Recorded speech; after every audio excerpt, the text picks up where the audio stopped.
time to start. Very warm welcome. I hope you're having a very good conference so far.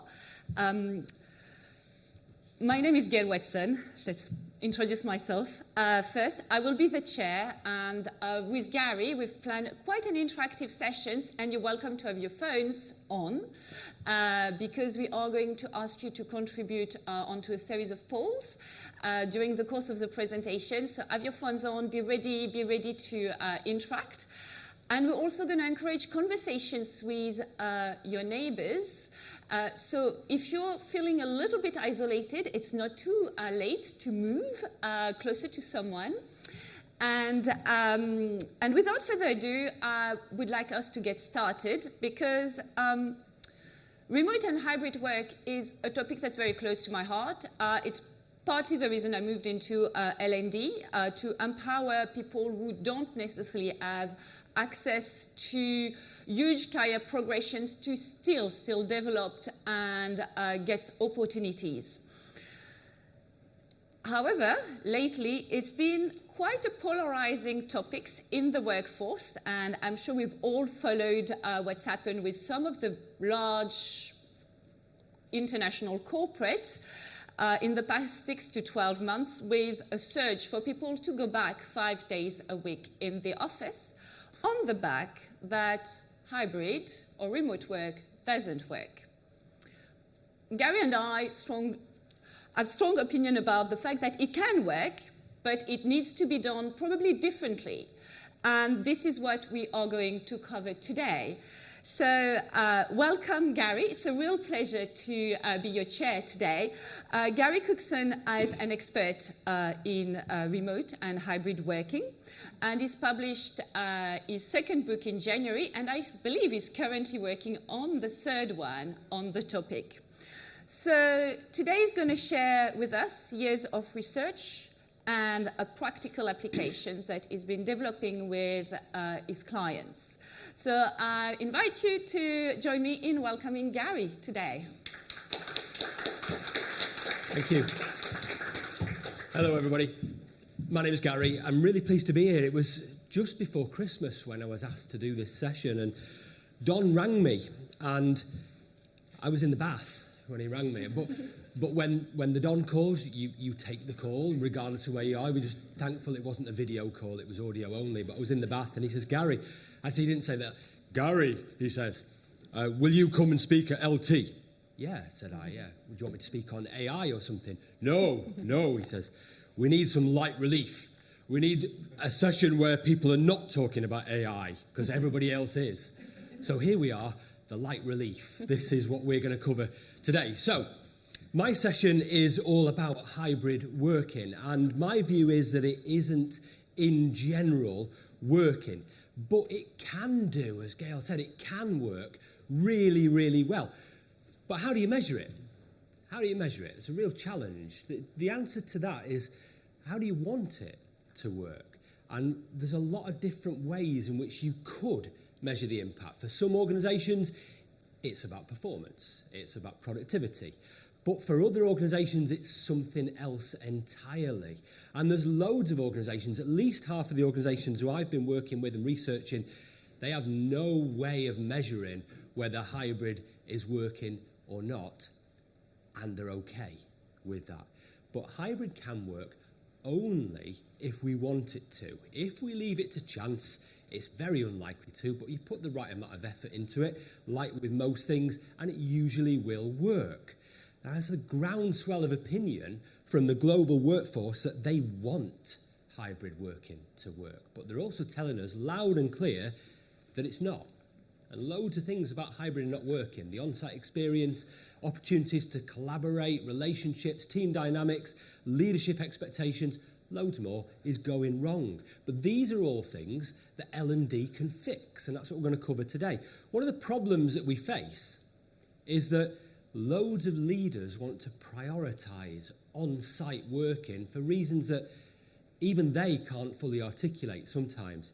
And if we mandate a certain portion of working time to be spent on-site, well, it might sound sensible, it might sound reasonable, but what it does do is ride roughshod not just over individual preferences and circumstances, but over the nature of work itself. Hybrid is not going away. So what we have to do is take the chance to make it better, and that's what we're going to cover in this session. I need to get my slides on the screen. I can see them here.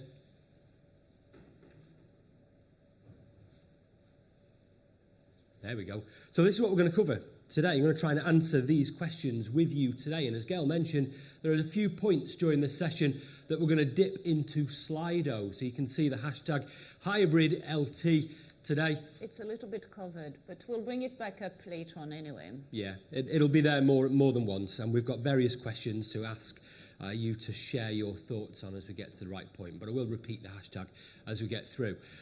Not much of an introduction from me. If you've not met me before and you want to stalk me on social media, you do that. You'll see these kinds of things going on in my life.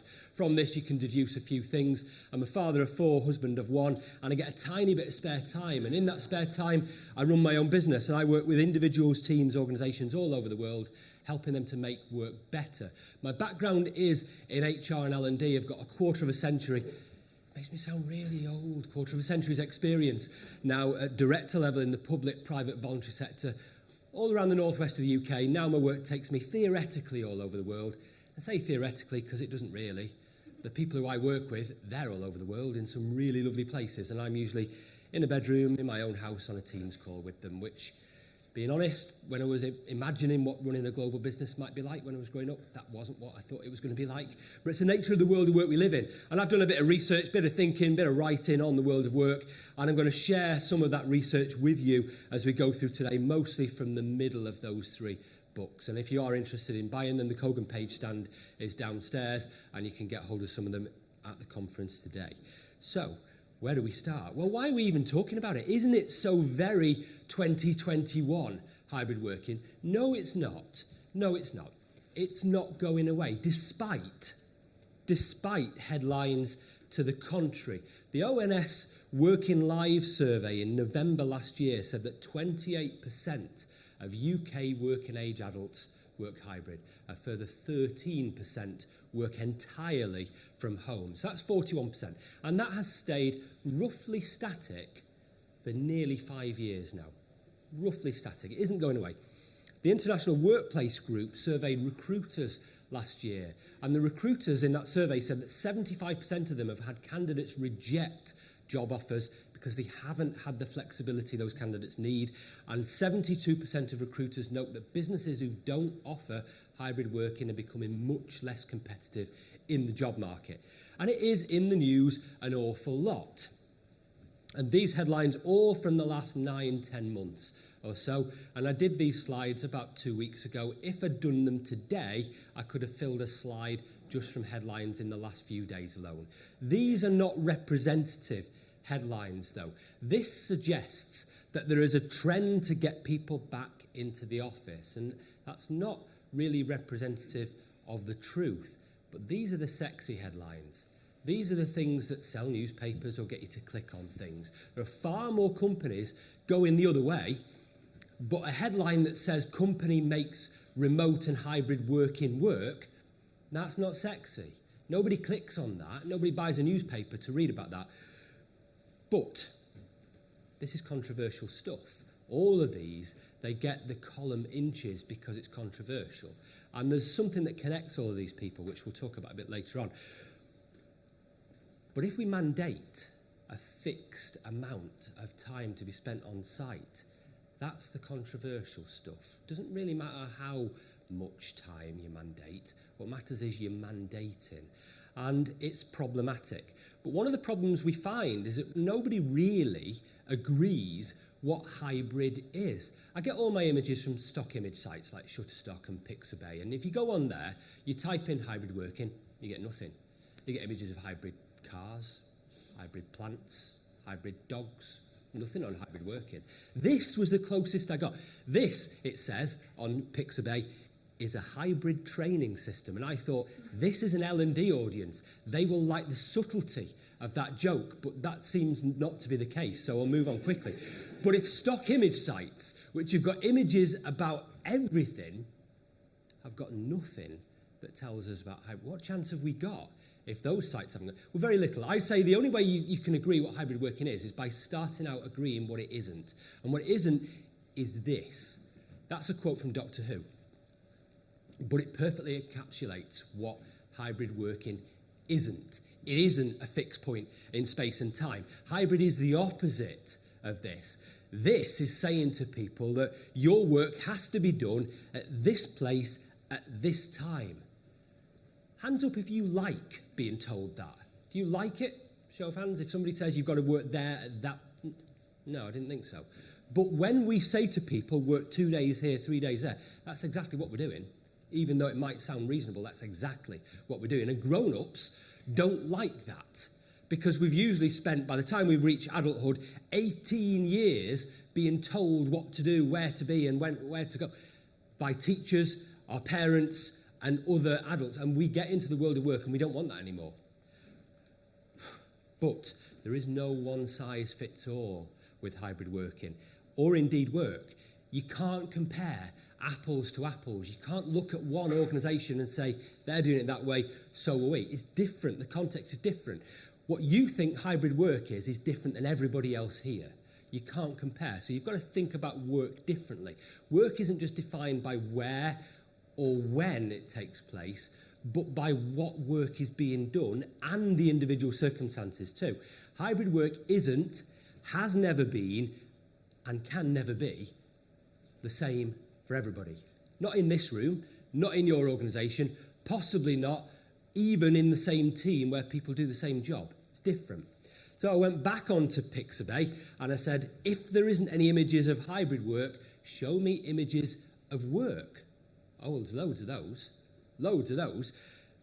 So there's never been uniformity, though, about work. Look at the variety of images you get about work. Work means different things to different people. And even if you did the same job as somebody else, you find ways to personalise things. For example, you've all got a smartphone, and your organisation might provide that to you and say you've got to have certain apps that you use. Fine, but you put them on different screens or in different folders. Or your organisation might say to you, when you communicate with people, you use Microsoft Outlook to email people. Fine, there's the standardization, but you personalize that even then because some people, they write one-word responses or reply with an emoji. Other people write essays. Some people reply straight away and other people take ages to reply. You personalize stuff. And even when you say to people, here's a uniform, you've got to wear this. Or here's a dress code policy that says what you shouldn't wear. People find ways of personalising stuff because nobody tells you what underwear you need to wear. You've got complete freedom of choice on that. So the way you think is different, the way you act is different, and give people the chance at work, they will personalise anything they can. So why do we think we have to tell people where and when they have to work? Because they don't want that. Even if we think it sounds reasonable to say 2 days here, 3 days there, we are not respecting the personalisation that they want. And people will go to some lengths to get the working arrangement that suits them. They will go to some lengths to do it. And all the research points to people needing flexibility, needing autonomy, needing to personalise their employee experience to them. And look at what matters. This is research done in January this year. Look at the top two. And if you can see beyond the subtitles, look at the bottom two. Those bottom two are the things that organisations who are mandating on-site working are using to tempt people back on site with. People don't want them. The office was never the problem. Getting to the office is the problem. And only the top two, maybe the top three, are going to solve that for people. But the two at the bottom, they're not going to help at all. And are we delivering on what people want? No, they're not. Rather frustratingly, Gallup released their 2025 figures yesterday, but it was too late for me to adjust the slides. But the percentages I can update you on and give you the latest ones. Before we get to the percentages, look at the labels. Emotionally detached, downright miserable. Those are not labels we should use to talk about work. Those are labels that I use to talk about my first marriage, not work. But look at the percentages, 23%. And it's dropped this year. If you look at the latest Gallup ones from yesterday, it's 21% globally. So engagement is going down. We're not delivering on what people want. And this is global figures. You can filter for the UK. And if you do that, that figure drops to 13%. And it hasn't changed now in 3 years. Why is that? Well, you think about the experience that people have had over the last 5 and a bit years. For a lot of people, enforced remote working, mistakes being made, isolation, COVID restrictions has represented a disproportionate amount of their career. They don't want to mess about in jobs that don't engage them, for companies that don't value them. And even generations like people of my age have found life much more important than work, because you've been able to see both of them side by side in the same place for the first time, and you've reached an appropriate conclusion. So we need to renegotiate the psychological contract, not destroy it with attempts to force people back on site for what to them will seem a fairly arbitrary number of days per week. We exist in a seller's market in terms of labour. We have to appeal to the individual. People have got so used to working when, where and how they want to that they are reluctant to go back to a more collective experience. They want something that works for them. But managers are struggling with this. Managers are not finding it easy. And we'll talk more about why that might be and what L&D can do to fix this. But loads of managers, they're not confident enough to manage a hybrid team. They're not competent enough to do it. But there is a training need that L&D can work to close. There is a gap that we can look at. Well, what does happen when we get people back on site? Well, the image there deliberately chosen to show you the kinds of demographics that can more easily comply with a return to office mandate. If you want to build yourself a white male workforce, then mandating on-site attendance is the quickest and cheapest way you can do it. Do you want to build yourself a white male workforce? I doubt it, but that's what will happen if you mandate on-site attendance.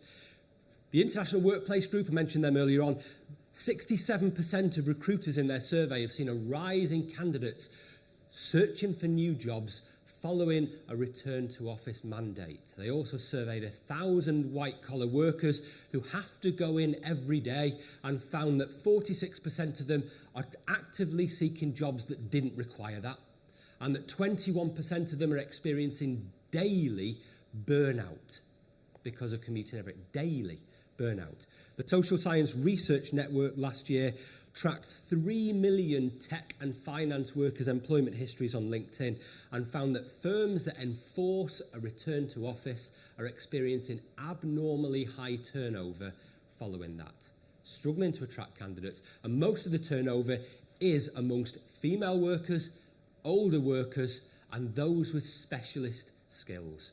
These are not the people that you want to lose. So why do we do it? What happens? You get grumpy people.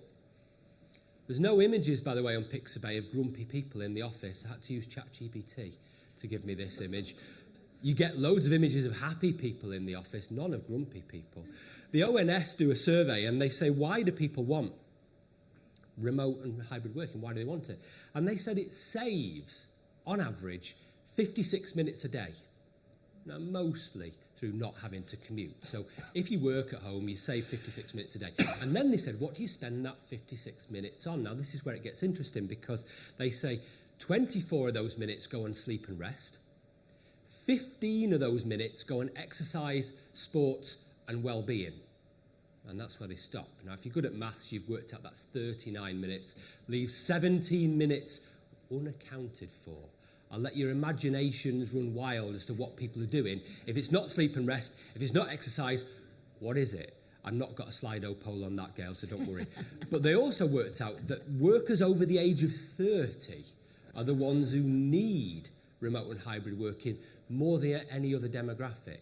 Now, if you think about it statistically, at that age, you're more likely to be a parent, you're more likely to be doing a job that can be done through a screen, you're more likely to be a manager, you're more likely to have elder care issues. It's the perfect storm for that. Again, these are the people you don't want to lose. But what we are doing is fulfilling that quote. So a quote that works in loads of different circumstances, and I love it, by the way. But there are nails and nails, and we've got tools other than hammers, and what we're doing is treating everybody the same when they're not. And that's the problem.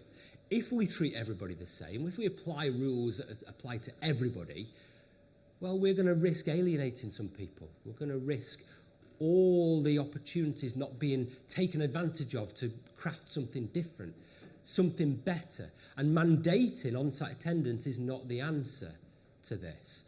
And I'll misuse a quote from Muhammad Ali here. He wasn't talking about hybrid working, but he might as well have been, because on-site working, it can improve the culture. It can improve collaboration.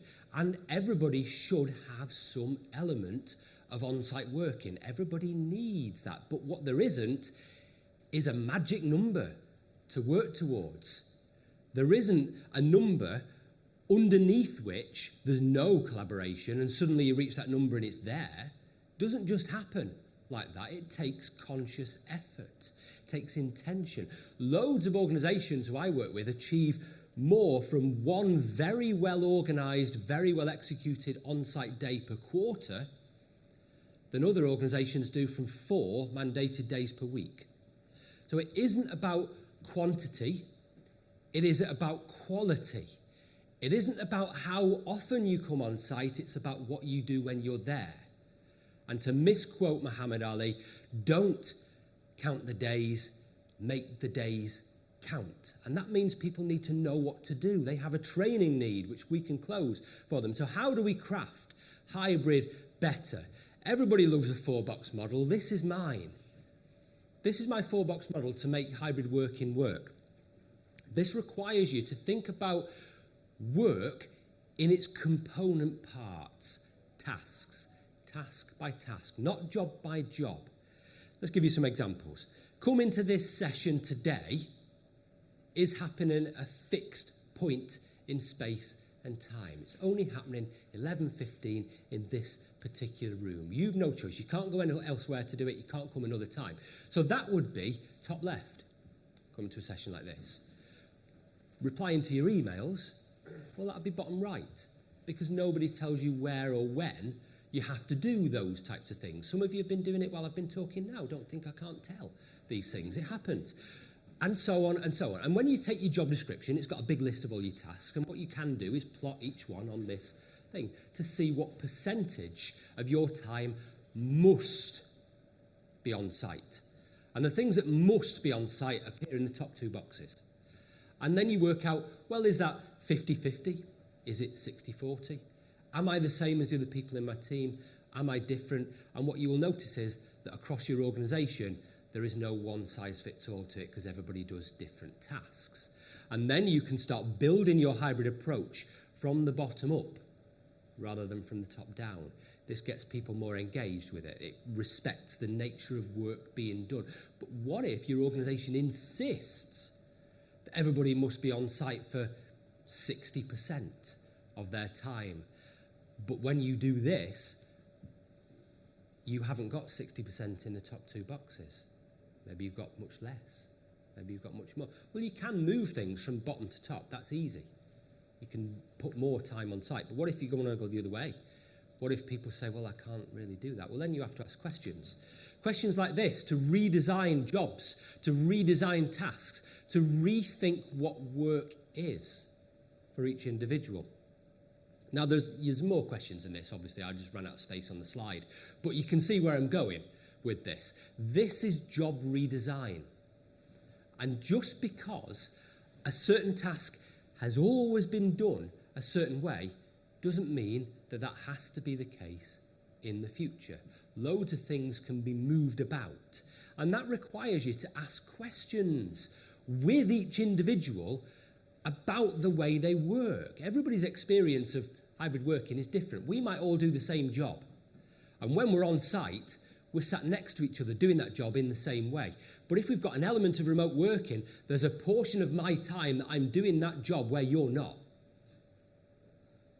in an environment that you don't have, with people around me that are not around you with different equipment and different distractions. So everybody's experience of hybrid working is already personalised, and that affects your values, your perception of work.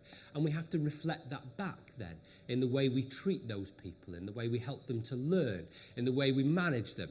And we shouldn't ignore the experiences people have. And in life, we are used to personalisation. Look at when you go on, say, Facebook or Amazon, your entire experience on apps like those are based on things you've clicked on in the past, things you've done in the past. Your whole experience is personalised already, and we're used to that. I can be sat talking to my wife about where we're going on holiday this year. 10 minutes later, I'll go on Facebook and there's an advert for the place that we've been taught. It's like witchcraft. But the technology is there to personalise your online experience. And it's there in the workplace too. We just don't use it. A hybrid worker generates way more data points than any on-site worker ever could. But managers don't know what to look for. And if they did know what to look for, they don't know where to find it or what to do with it. But if they did, they could personalise the employee experience. They could make work better for people. Now, there are systems that will bring all these bits of data together for you, and I'll tell you some of bits of data in a minute. But managers can do it manually. They just need help doing it. There is a training need that we can help them with. But managers, they are struggling with this. They are really struggling. They are that squeezed middle, trying to reconcile the needs of their team with the views of senior leaders, perhaps, who might say on-site working is the best way of doing everything because culture or something else. Managers need to get their hybrid employees on-site for some of their time because that does help. But as I mentioned before, there's no magic number to work towards. They've got to figure that out, and they're really struggling to do that. The on-site experience needs to be an experience that helps people to build social capital, that connects people to each other, and then sustains those relationships until the next time they're together. And managers need to know how to do that. They need to be given support. They need to be given guidance. They have got a training need that we can help them with. And that's a mindset shift from the work of the team only being done on site to a much more dispersed arrangement, from wholly synchronous work into a much more asynchronous approach. This is rethinking work. This is changing what work is, and managers need to understand how to do that. And if they've been used to being the hub around which the work of the team flows, they're going to find it very hard to adjust to that. And lots of managers, they are struggling. But what needs to happen is that people are given the chance to be that one in the middle, to be the special person, to feel that work flows around them and is personalised to them. And lots of managers, they are not equipped to do that very well at all. And I mentioned the data before. There is loads of data that a remote or a hybrid worker generates, but it's not in your LMS. It's not in your HR system. Well, some of it is, but that's mostly static stuff. The information, the data, is dispersed around all the different systems, communication platforms, apps, and interactions that any employee has with the organisation or with another employee in that organisation. And that means that a manager needs to know where to look and what to do with all of that. And that's a real problem. They need support, they need guidance. There is a training need that we can help them with. So now I'm going to pause, and this is the first time we'll use Slido today, but we'll lead into this by getting you to just chat amongst yourselves. There's 2 questions on screen, and you can pick either of these, or both, for the next 5 minutes.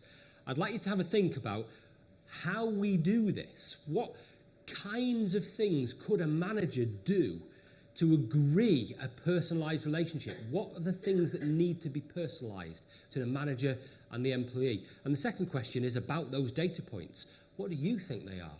Where are they? How can they help?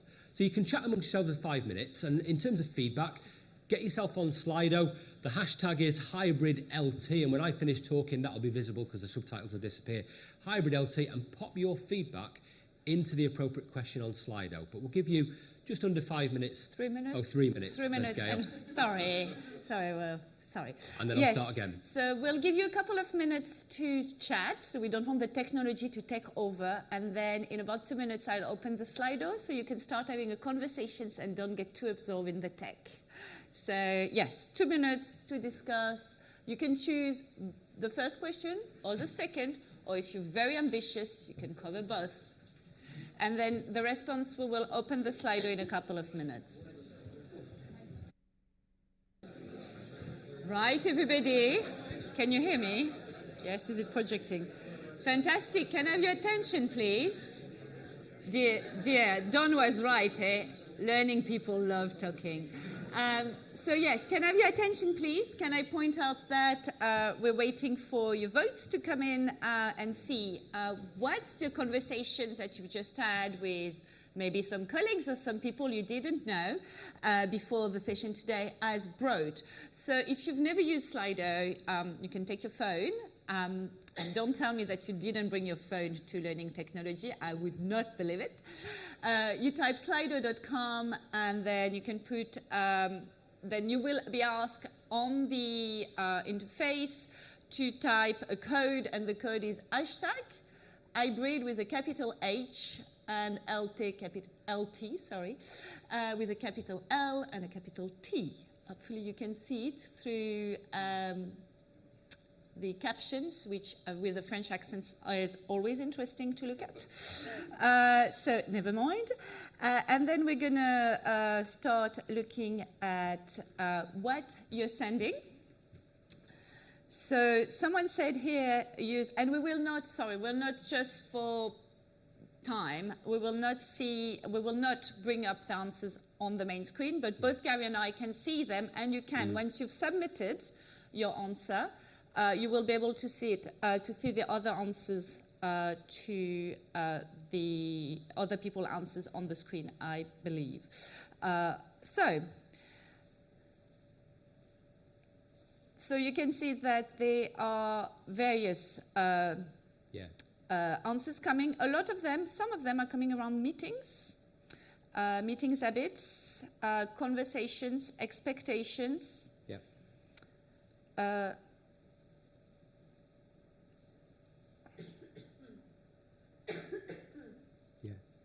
There's a lot of good stuff coming through. And it's all about understanding what work is for that individual. It's not about the tasks, but it's about the way they approach that. And that's the theme that seems to be emerging from the feedback. And it's about, if I don't see you on any given day, what will you be doing? How will I know whether that's going okay for you? How will I know that you are okay?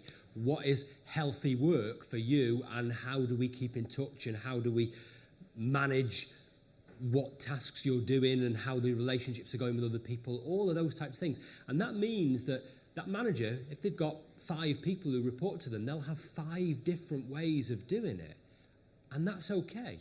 Managers may need some guidance. They may need a template. They may need a list that they can work through. I can recommend a really good book that's got such things in it, by the way. Stand H80 down there if you want to get hold of it today. But they need L&D to help them with that. We can create the templates for them. We can guide them through that. We can include this in manager training. How do they personalize the employment relationship? In terms of data points, a few people have mentioned that as well. Now, I mentioned that there's loads and loads of data, and it's not all in the one place. And some people have said, well, it's in your MS Office apps, and it's in your communication platform. Yes, it is. It's in loads of those places. You've got loads of data about working habits. For example, in-app tools like Microsoft Viva, for example, will give you data about how somebody works and when they work. And you can look at working hours distribution on that. You can look at effectiveness of time of communication. You can look at healthy and unhealthy working practices and what the impact of those is. Some of you might have employee monitoring tools as well. It's a very controversial thing, surveillance tools. And used in one way, that can be quite subversive, and I'm not sure I want to go there, but used in another way can give you insights about productivity and well-being by showing where and when people are working and what they do at each of those times as well. You can track behavioural data, app usage, browsing patterns, loads more to look at where the bottlenecks, the pain points might be in your different workflows, the inefficiencies that might happen and how that impacts people. Loads of data is also available about when people come to the office. And then you overlay that with where do they go when they're in the office? Who do they work with? So you can therefore see, if you put that together with the insight from your monitoring tools and your working time stuff, where does peak collaboration happen and who's involved in that? And you can also do that for fully remote workers, because you just need to look at server usage, app usage, and when there are gaps in those, that might be where peak focused work is happening. Managers need to understand that so that they can see what the best working arrangement is, not just for any individual, but for the groups of people who work in their team. Your communication platforms give you even more. Loads of stuff, volume of traffic, type of communication, medium of communication, frequency and duration of use. There is loads of data there to show what's going on between individuals, to show you where team dynamics might be working well or not, and therefore there's a training need that we can help with, to show where more individual coaching might need to take place to improve communication flow, to improve relationships between the team. So loads and loads of data points, and the stuff that's in your LMS or your LXP and in your HR system, and that might show you, are these things happening for certain workers, certain teams, certain people with certain working arrangements, shows you that. You can then look at the pain points you've identified from all the different places and see whether people are going onto the LMS to access the learning materials that you've put there for them. Maybe they are, maybe they're not, but L&D can fix this. We can help people to understand what to do. But the start point has to be your leaders, your managers, and I say we need to reboot leadership and management development. Why is this? What makes a difference now in leadership and management in the modern world of work are what, I don't like the term, but soft skills. I think you all understand what I mean when I say soft skills. I don't like the term, but that is the difference maker for a manager of a remote or a hybrid team. That's what makes a good manager now. And we can't assume that a manager who is good at managing people face to face, where their input was all sensory, is going to be good at managing people who are remote and hybrid, because it's a different skill set, it's a different mindset, it's a different world of work. Some managers, they're going to be okay with that because they just had the right skills, the right mindset. But not all of them will be. And that's not the kind of thing that we want to leave to chance here.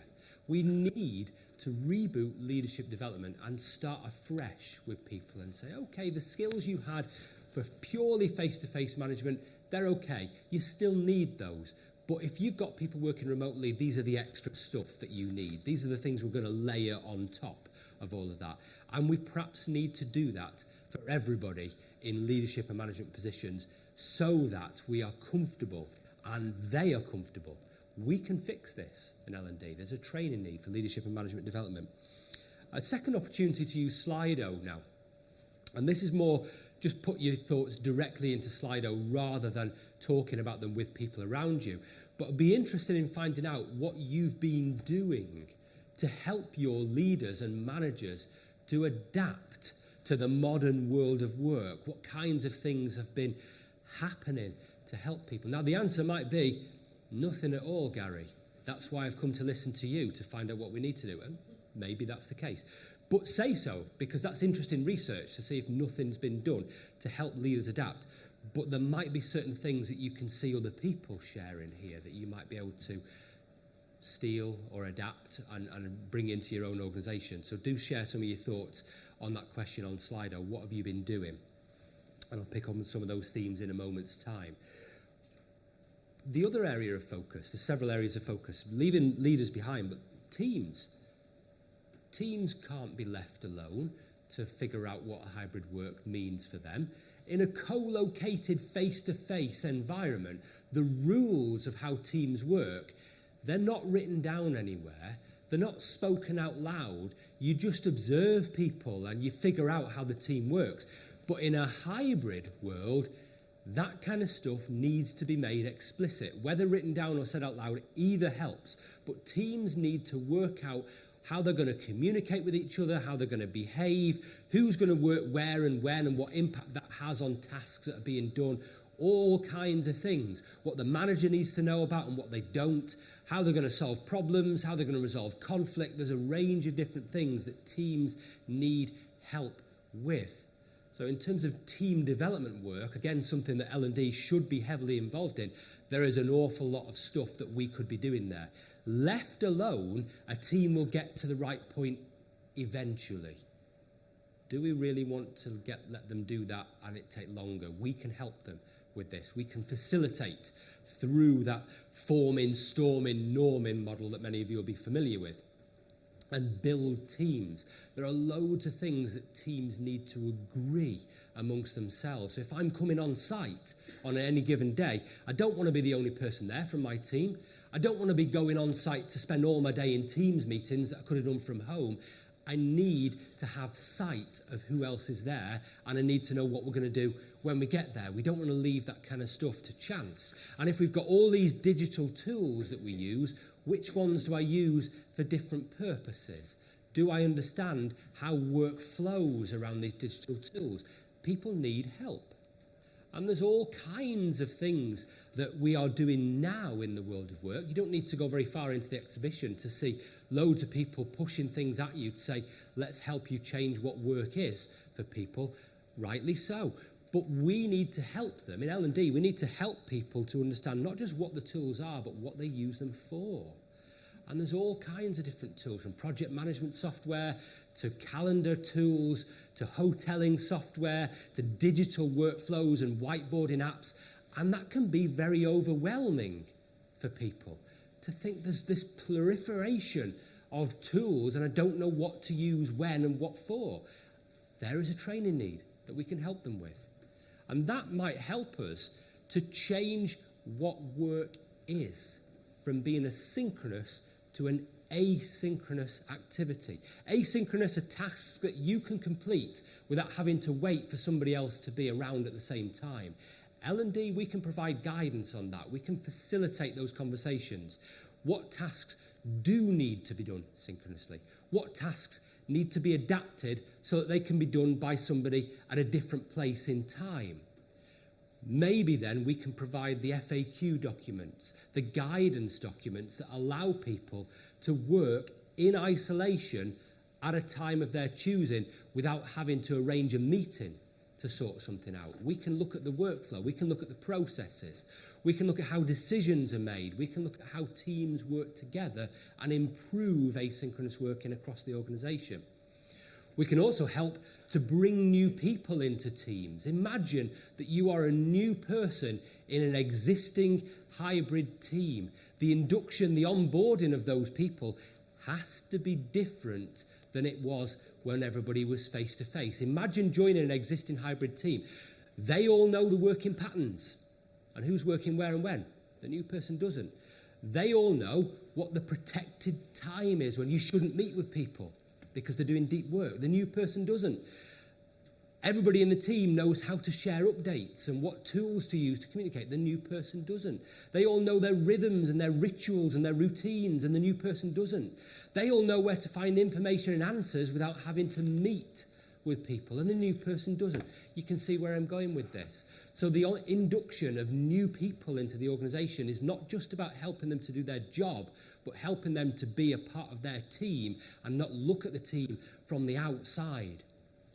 And maybe some of you have been doing some of these things already. So the next question we'll have a look at on Slido is about what you've been doing to help your teams to work differently. What kinds of things have you in L&D been doing? So this will be open imminently, and you can share your thoughts here, as well as have a look at what other people have been saying. While you've been having a think about this, I'll have a look at the second question that we'll look at about developing leaders. And loads of interesting stuff there about developing leaders, about how to get them working differently, coaching them, sort of peer group work as well, doing the one-to-ones differently, training in data usage, training in AI, and these are all really good things to do as well. In terms of teams, there's a lot of people now starting to type on this. Some people consciously doing onboarding differently, which is good to see, and I think that's critical as well. Because if you think about changing from one hybrid organisation to another, or one hybrid team to another, you leave one on Friday, you start on the next one on Monday, and you yourself are sat in the same chair in a bedroom in your own house. For you, it feels like the same organisation. It's actually not. Everything has changed. So onboarding is very, very different things for people. Wellbeing time, I can see being mentioned as well. Team contracts, team charters are really good ideas to help people to have that explicit understanding of how teams are working together. We'll leave this one up for a few moments to tell you a few more things. But this is what I think is key. People need to know how to work, not how to do their jobs. And in L&D, we need to give them the skills to succeed in the modern world of work. If hybrid is the norm for most organisations, most people have not been shown how to do it really well. And we've got to guard against making the assumptions that the way we learnt about work when we entered the workforce is the same way that everybody now has to do it. It's very often said that the only way to learn is to be on site, to see people. That's how we learn when we first entered the world of work. But we have to acknowledge that that's not how people have grown up now. I'll use the example of my 23-year-old son.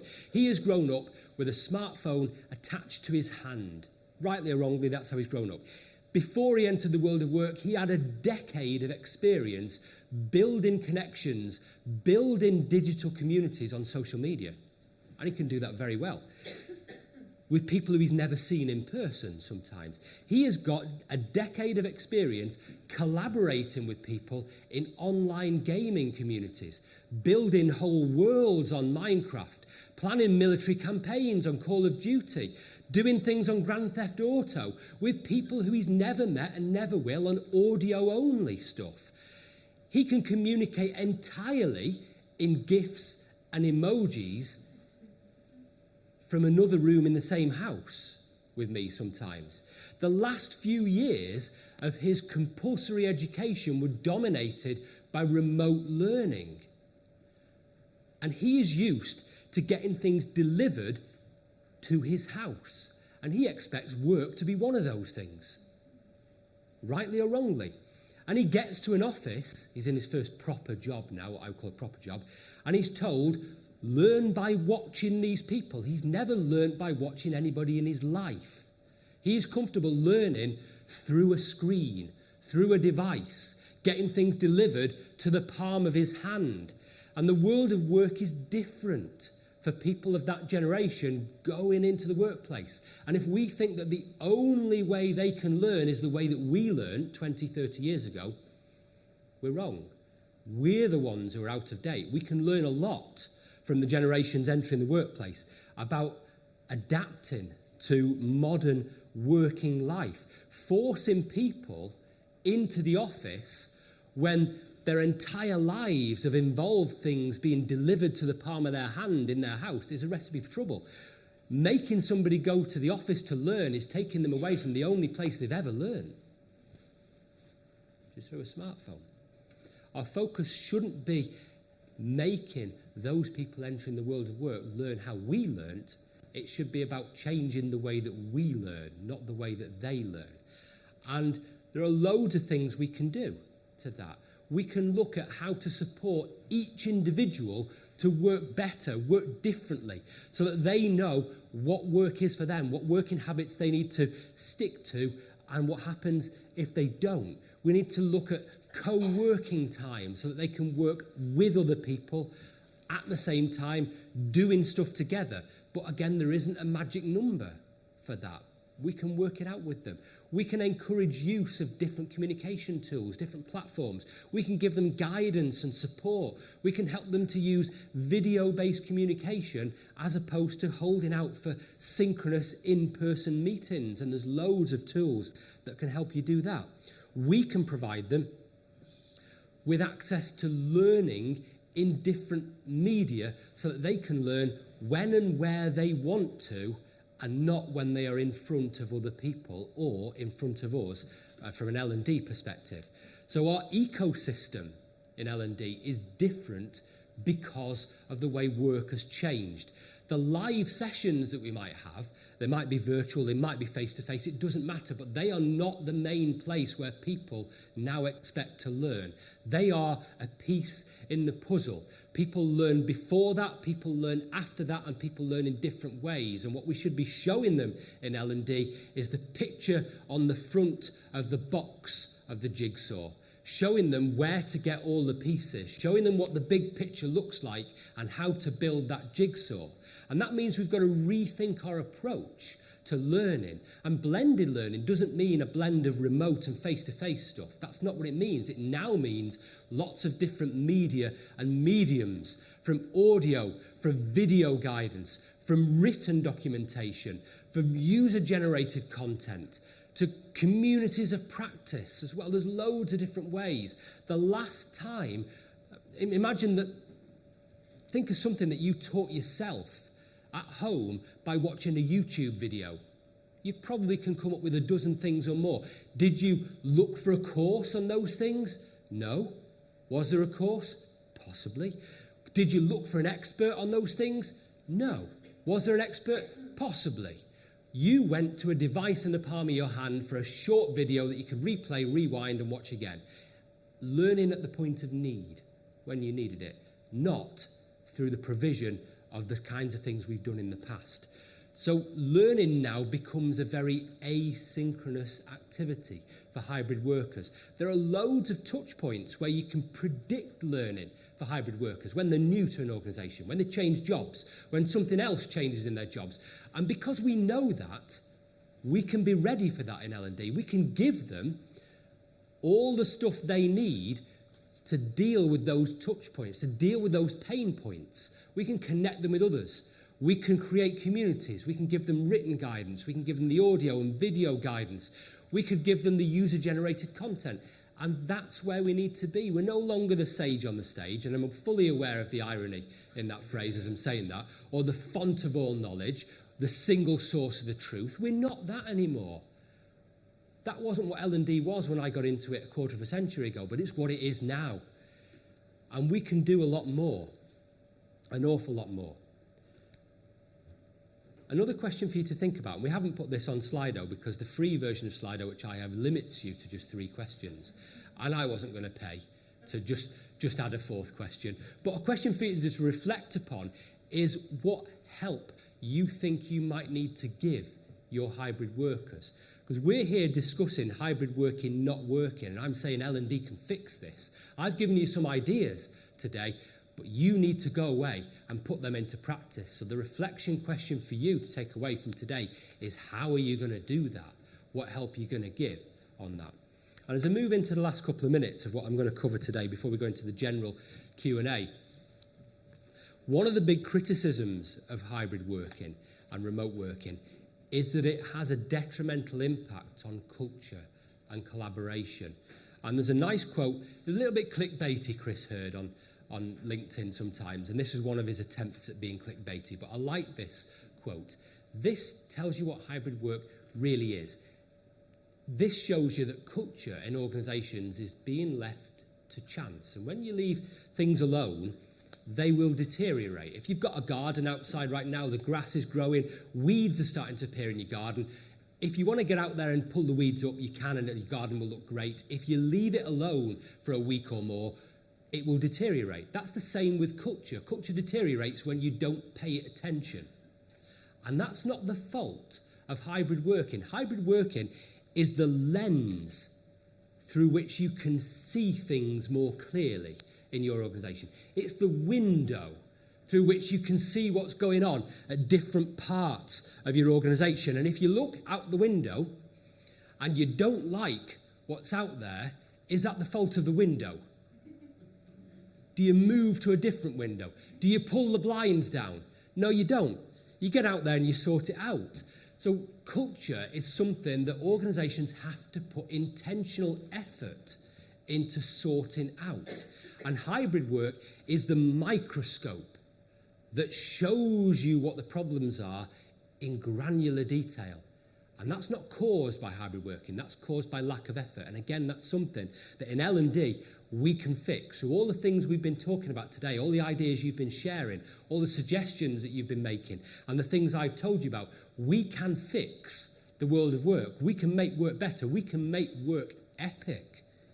So my takeaways for today are here. These are the things that I think are important today. If you think you've completed hybrid working by just saying 2 days here, 3 days there, you are wrong. That's not the end point. That's not the badge for hybrid. That's your start point. Hybrid means different things to different people, even if they do the same job, and we have to personalise whatever we can. And if we mandate where and when work is done, people react badly to it. Grown-ups don't like it. Hybrid can show you where the cultural pain points are, and that's the opportunity we have in L&D to fix it. We have to help people to learn how to work, not how to do their jobs. We have to reboot leadership development. We have to facilitate team development, and we have to be comfortable with asynchronous learning methods. And if we can do all of those things, we can fix hybrid working. And that brings me to an end of what I had planned to do today. And of course, I'm going to leave images of my books on screen because I've got to retire one day, so you can help me with that by buying the books. But chance for general Q&A. Thank you very much, Gary. It was a very good presentation, so I'm sure you're all going to join me to give a little round of applause to Gary. And very well, very good time management. We've got time for questions, so I'm going to give you an opportunity to reflect maybe for a second and maybe look at what we've covered during this presentation. Well, I think hybrid, there is no discussions, is here to stay. The data speaks for themselves, and the approach of both workers and organizations in data definitely leaned towards hybrid being more and more embedded. What Gary has been sharing with us is that to make it successful, it needs to be intentional. We need to have an intentional approach to communication, trust, cultures, performance, and it is not going to happen spontaneously. So what can we do about it? And I hope people can still see the different feedback that we gave to the sliders, because there are some very, very good comments. Yeah. Some that have jumped out is as probably developing a coaching, equipping manager with coaching skills. Listening, asking questions. It's very powerful in an environment where you don't have so much sensory informations. So being intentional about what we ask and how we ask it is definitely hugely beneficial. And the communities is something that you all have collectively on various sliders questions have referred fondly. Now, they are very powerful, but I'm sure a lot of you have tried successfully, but sometimes also unsuccessfully, to launch communities of practice. And it is an art as much as a science. So what can we do about it? And we could carry on quite a long time about that, but I just would like to see if some of you have questions. And do we have a microphone for the questions, so people just have to shout? Brilliant. You've got a question here. Yeah. Thank you. I completely support hybrid working. I think it's really good for people to be able to work from home when they need to, for family commitments and everything else. But how do we deal with the fact that you can be missing out on decisions that are made casually in the office by bumping into people? And it reminds me of Friends, and I can't remember which character, but one of the characters started smoking because all the decisions were made by the smokers. Yeah, and I remember that episode as well. And it's an important point, because that could happen, and it can lead to fear of missing out or actual missing out as well. So you're right. But those kinds of things never happened by chance. Those conversations where you bump into people were as a result of conscious organisation design that made sure you were in the same place at the same time as somebody else. And that is something you can craft in a hybrid working approach too. So if you start thinking about how decisions are made, and I've talked about the bottlenecks that exist in synchronous working approaches. You can examine the way that decisions are made in the organisation. You can then say, how can we do that in a different way? That's one approach you could do. Or you consciously craft co-working time and you make sure people work in different places in the organisation. So as an example, in a modern hybrid working organisation, there needs to be a range of spaces, from places where you can do your deep focused work, where you need no interruptions, to places where are more like a hot desking facility or some bookable facilities or some fixed locations. You need all of these things, and you need social areas too. And as you do your daily work, very rarely do you do one task for the entirety of the day. You do multiple tasks.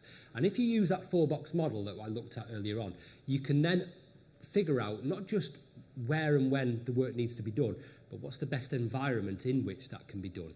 And it'll be a different space for a different task. And that means that in order to do that, you should be adaptable, move around the organisation. So if I'm doing that task, I need to be on that floor. If I'm doing that task, I need to be there. And that will bring me into contact with more people, and it will generate those random water cooler conversations that we think used to happen by magic. But it's the result of conscious thinking about where and when work needs to be done. And all it takes is effort for that to happen. But going back to the decision-making stuff, that's about examining processes, looking at how decisions are made, and helping teams to do that differently, helping them to unpick why is that decision being made there by those people who are smoking or those people who are in the canteen. Does it have to be done that way? Probably not. Can we change what work is if people are saying, well, we're missing out on things? It all just takes effort to do it. It can be done. Thank you very much, Gary, and thank you for your questions. Do we have any other questions? Well, while you're thinking about your next questions, I've got a questions about performance, actually, Gary, because it's something we've touched on, but we haven't really explored. What advice would you give to a manager that is starting with the remote or hybrid teams on how they are going to address the questions of evaluating performance and, on a regular basis? Yeah, and there's lots of good suggestions made in the Slido about this, about understanding what work is for each individual.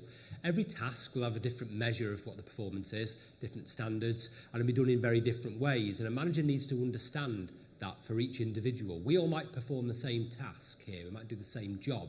The way we do it is different. So if I'm going to personalise, as your manager, the way I manage you, I need to have a conversation with you to say, how will I know what performance levels you're doing? What data will help me to do that? And therefore I can use that data as opposed to the visual sensory input that shows you working.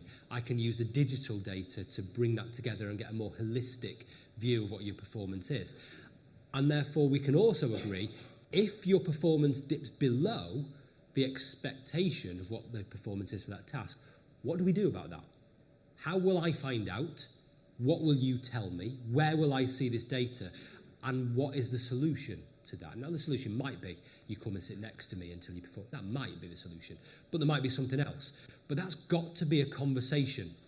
It's got to be a conversation. It can't be everybody is the same. It's got to be a personalised approach to that. And how do we feel we can equip? I mean, there are a lot of solutions that come on the sliders, but I mean, if I were managers, the new managers, I were like, I've got so much to learn, and now I need to actually have to look into the different tasks individually and build it up. How would you think that it would be helpful to support them? That's why I said reboot leadership development. Because that's never been different, by the way. That's what good management is, personalising work. It's just that you have to do it more in the hybrid world. Reboot leadership development, give them those skills, take them through what they need to do in order to do that, because we can't make assumptions that managers will be able to do that. Some will, most won't. So in your leadership development offerings, we need to be building that capability, building that confidence, and helping people to understand management is different in the modern world of work. It's not what it used to be. And once again, it's about intentionality. Yes. They have to intentionally create time for the management skills and develop and grow them, which is about prioritizing again. Any other questions? Yes, please. You told that there has to be an infrastructure when we want to work on different tasks. But I was wondering, who is the owner of personal data in work? Who do you think it is? I would say the person themselves. So I would think that when my personal data and my manager wants to help me, then I'm in control to share with him. And now it sounds like the manager has access to data and then he can support me. And then I have the feeling that I'm out of control again, that somebody told me, just with another tool, with data, what I have to do. And maybe I think it should be my data, and I go in discussion with my manager when I need some support of him. I would say it's shared. I think there's elements of the data I've been talking about that would fit into that definition that you've done. And there's other bits that are definitely organisational data because they exist in organisational systems, so it's the organisation data. I think there's both in that. And I think it's the responsibility of all parties to bring whatever they have to look at what work is. And that involves you bringing your stuff and the organisation bringing theirs, and between them you work it out. But I think it's a shared responsibility. Well, I don't know in whole Europe, but in the Netherlands, when data comes to personalize, you cannot use it, also not in a working space. So this sharing is a little bit, from regulations, difficult. Yes. At least in the Netherlands. I don't know where it's in Europe. Yeah, different regulations, legislation will be different in different countries, and there'll be, each country may have its own rules on that. So, for example, in some European countries, there are rules on contacting people outside of working hours and things like that. But in the UK, we don't have that. So it's got to be contextual to what works in any particular country. Thank you very much. Great questions. We're reaching the end of the session. Oh, right. No, it's fine. We'll make time for you. Thanks. Gary, with the organisations that you've seen have been doing as well, how have they been measuring that they're doing it well? In lots of different ways. There are some that look at productivity. There are some that look at employee turnover and well-being and work-life balance. There are others that look at their carbon footprint. There are others that look at whatever matters to your organisation is how you should measure it. But also, it's okay not to measure it. I mentioned at the start that at least half of the organisations I work with, they don't bother measuring the effectiveness of hybrid working, and they're okay with that. We don't have to measure it because we never measured how on-site working works. So why would we have to measure whether hybrid working works? And that's the stance taken by at least half of the organisations. Thank you very much. It was a great last question. Thank you very much. And once again, Gary, thanks for your time. And it is going to be lunchtime, but maybe one last round of applause before we leave the room. Thank you very much.